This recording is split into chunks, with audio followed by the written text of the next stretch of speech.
Na igreja eu diria o seguinte, Cremonese, se trata de um psicoativo.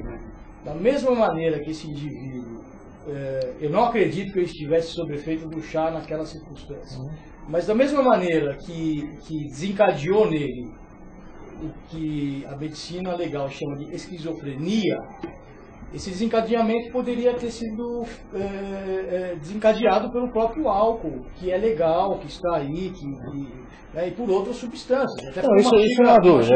Até que eu coloquei como hipótese de que ele estaria sob efeito. Agora, pegando apenas como exemplo o caso, vamos supor um outro. É possível alguém cometer alguma espécie de crime? E alguma espécie que eu digo o crime de morte. Ninguém vai cometer um roubo. Acredito, né, que não vai cometer um roubo sob o efeito dessa substância. Mas isso que a ciência chama de alucinação pode gerar na pessoa um comportamento, dos efeitos legais, um comportamento criminoso? Então, o Cremonese, eu costumo dizer o seguinte, que esse chá, ele é para todos. Até porque ele vem de duas plantas que crescem na região amazônica em lugares diferentes. Então é para todo mundo, porque está crescendo ali, ela é para todo mundo. Mas nem todos são para esse chá. Então, você justificar um crime porque o indivíduo ingeriu esse chá, ao meu ver, humildemente, aqui no seu programa, eu entendo isso como um absurdo.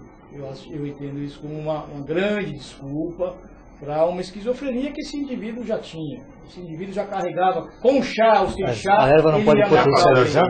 A erva não potencializa isso? Ela pode desencadear, mas não só a erva, como qualquer outro tipo de psicoativo. Ela pode desencadear isso.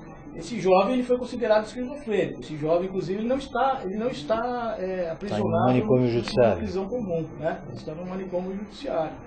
Então, assim, culpar a ayahuasca pela morte do Glauco, para mim é um grande absurdo e uma grande sistemática midiática absurda, que na época eu escrevi para a revista Veja, estou aproveitando até para desabafar, na época eu escrevi para a revista Veja, não publicaram o que eu escrevi, evidentemente, né, dizendo que eles precisariam sentar na cadeira e estudar. Né? Porque não basta que você vá, Cremonese, tomar uma substância, seja ela o que for, álcool, maconha, cocaína, crack, o que seja, sem antes estudar o que essa substância pode ou não fazer com você. E, historicamente, qual seria a finalidade?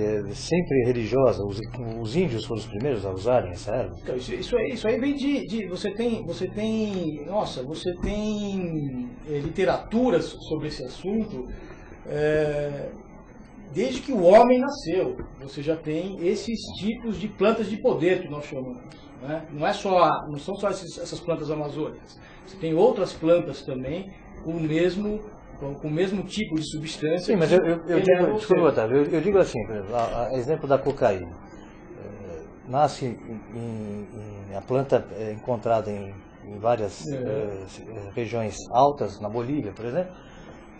E os bolivianos fazem uso da cocaína para terem condicionamento físico. Mascam a cocaína. Mascam a cocaína. Quer dizer, essa seria a finalidade. Essa seria a finalidade. Bom, aí o ignorante do homem vem e cristaliza a cocaína. Não, sim. Na origem amazônica dessa erva, qual foi a primeira finalidade? Sempre religiosa? Não houve fins medicinais, por exemplo? Atualmente existem estudos dessa substância para fins medicinais. Para que tipo de aquela época lá atrás, você fazendo um estudo indígena, você verifica que os grandes pajés, os verdadeiros pajés, utilizavam essa substância para entrar em contato com outras dimensões, com as dimensões que eles acreditavam que ficavam os mortos, para obter receitas da medicina para a cura daquele cidadão que está ali do lado dele. Então o pajé curava aquele outro índio ferido através da percepção, tomando esse chá e indo para outras dimensões e buscando com essas outras dimensões, com as pessoas já mortas, buscando a verdadeira medicina para curar aquele indivíduo que estava ferido. Então, historicamente, você tem esse tipo de situação. Hoje em dia, você tem grupos que nós chamamos de New Age, da nova era, né?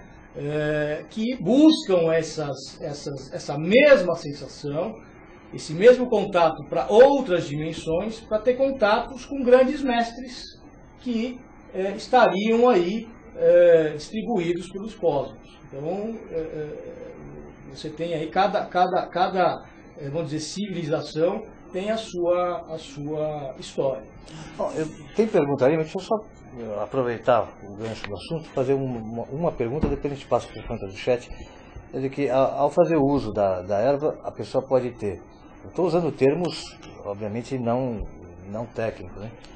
Ela pode ter uma visão e ela pode ter uma incorporação daquilo que seria uma visão. Exatamente, você tá falando muito bem. Uma pergunta bastante interessante, que vai depender muito de cada um. A minha experiência pode ser diferente da sua experiência.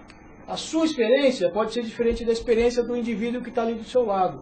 Então, o que esses grupos têm feito? Esses grupos têm feito regramentos para a utilização desse chá. Aqui, nessa experiência, ninguém incorpora. Você pode tomar o chá num ritual de Umbanda e incorporar, da mesma maneira que o outro indivíduo está tomando lá o álcool para incorporação. Então, vai tudo depender do regramento. Você pode tomar sozinho na sua casa, como uma medicina, por exemplo, para uma expansão de consciência, para acabar aí com a sua ansiedade, com a sua irritabilidade. Isso já tem estudos sobre esse aspecto. Você tem aí a União do Vegetal, a UDV, que é um grupo seríssimo do Brasil, que já está se expandindo aí para outros setores no mundo afora, que grande parte desse grupo já foram usuários de outras drogas, como cocaína, por exemplo, a cristalizada, né? Um dia a gente pode até conversar sobre a cocaína, princípio ativo da folha da coca, não é? Enfim, a cocaína cristalizada, o álcool, o crack, né? E o próprio álcool, principalmente, que é uma droga legal e que as pessoas estão aí se viciando a cada dia mais com isso, e essa medicina tem curado essas pessoas. Esse grupo, União do Vegetal, que é um grupo seríssimo, você tem médicos, você tem cientistas, você tem pessoas da sociedade aí que tem o seu segmento sério na vida, tem demonstrado isso, que é uma substância curativa para quem tem feito seu uso. Vamos para as perguntas do pessoal. Bom, tem aqui, complementando também algumas informações, né, que foram passadas até agora. Não sei se OK ou AK, não dá para identificar aqui, veio pela linha direta. Pergunta, eu pedi para perguntar para o senhor sobre dar essas substâncias para crianças. Ela sabe de pais que deram para criança de menos de 6 meses. Aliás, a mãe até abriu um processo contra o pai. Tá? A informação da internauta do K. Miriam, gostaria de parabenizar o Dr. Otávio pelo profissionalismo e dedicação em seu trabalho e também pela clareza com a qual vem abordando o assunto. Marcos, pergunta o seguinte: o chá contribui para a evolução espiritual? Ajuda aquele que o ingere a entender melhor a sua existência e a se relacionar melhor com os outros? Então, vou começar pelo do Marcos. É uma ferramenta boa para isso, mas não é a solução. Não, é aquilo que eu disse no começo do programa. Não adianta você fazer uso do chá e achar que todos os seus problemas da sua vida vão melhorar. É um espelho que você coloca na sua frente e você verifica: puxa vida, eu estou aqui com uma espinhazinha aqui que não está legal, essa espinhazinha. Sem o espelho eu não ia verificar essa espinha.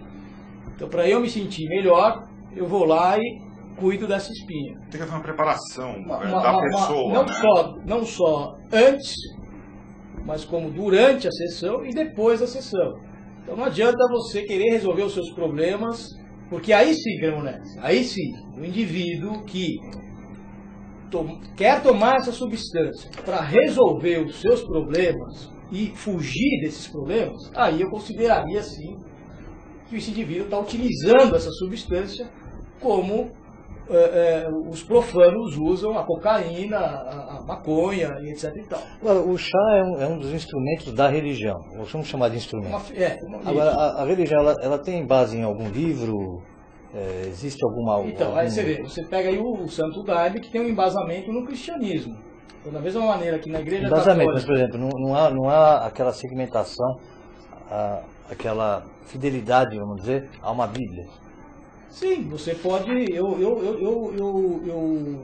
Você pode utilizar a Bíblia, sim, você pode utilizar a Bíblia como mas não como regra absoluta. A pessoa pode ir lá, por exemplo, e falar, olha, eu quero seguir o Alcorão. Claro, então é isso que eu estou querendo explicar para vocês. Você tem vários grupos religiosos, outros grupos místicos e outros grupos na própria origem, grupos xamânicos, que você não honra entidade nenhuma.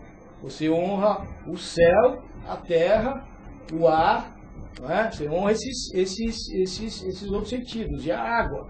Você não honra entidades nenhuma. Você tem grupos assim também. Agora eu queria responder a pergunta da K, ou do K, bastante importante, bastante interessante essa pergunta. Nas tribos indígenas que fazem uso desse chá, as crianças, elas são batizadas com esse chá. Isso não significa dizer, culturalmente não significa dizer que você está fornecendo a essas crianças o chá, para que elas ingiram o chá.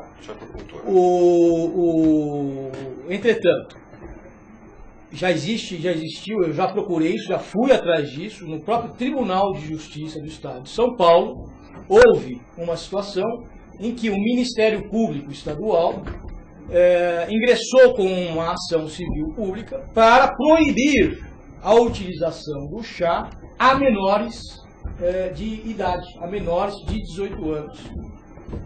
E essa ação obteve uma liminar proibindo-se a utilização do chá, e a própria União do Vegetal, o UDV, ingressou com um processo explicando o que é esse chá, como funciona esse chá, e o Tribunal de Justiça do Estado de São Paulo, o que fez? Determinou que quem decide se a criança toma ou não o chá são os pais. Não é o Estado quem vai decidir se ele vai ou não tomar o chá. Agora, evidentemente que você não vai dar uma dose de ayahuasca para uma criança de 5, 6, 7, 10 anos, igual uma dose que você dá para um adulto. Isso é uma coisa absolutamente clara. E a concentração também da bebida é diferente, da erva é diferente. A concentração, né? e a formatação de como ela é feita. O importante é que o Tribunal de Justiça do Estado de São Paulo já julgou essa causa. Sim, mas a compra é livre? Então, a compra ela é regulamentada. Ou só nos templos? Ela é regulamentada, exatamente. Aí que está. Esse é o meu indicativo como advogado, como jurista. Né? Eu sempre digo para as pessoas, porque agora, depois que saiu essa situação, você fica com aquela situação que está tudo na moda, né? Então aí a ayahuasca ficou na moda. Então o pessoal está indo lá para o Acre, buscar o chá e trazendo aqui para São Paulo. O que, no meu ponto de vista, se e quando a Polícia Federal pegar um indivíduo desse, no meu ponto de vista, a Polícia Federal pode levá-lo preso por traficância de produto psicoativo listado na Anvisa. Tem indivíduos que não entendem isso, e a gente está aqui para explicar o que a gente estudou. Né? Então, assim, eu acho errado. Eu acho errado essa traficância desse produto de lá para cá. E para que não haja essa traficância, a própria resolução explica. Faça a sua própria produção. Plante as suas ervas, as suas plantas, e faça a sua produção no seu tempo. Então evita com que você tenha essa traficância. Como existem índios que estão vindo lá do Acre e vindo aqui para São Paulo, para os grandes centros, venderam chá. E venderam chá por um valor altíssimo. Aí eu entendo que você está profanando uma situação, fugindo totalmente do contexto do que a gente está conversando agora.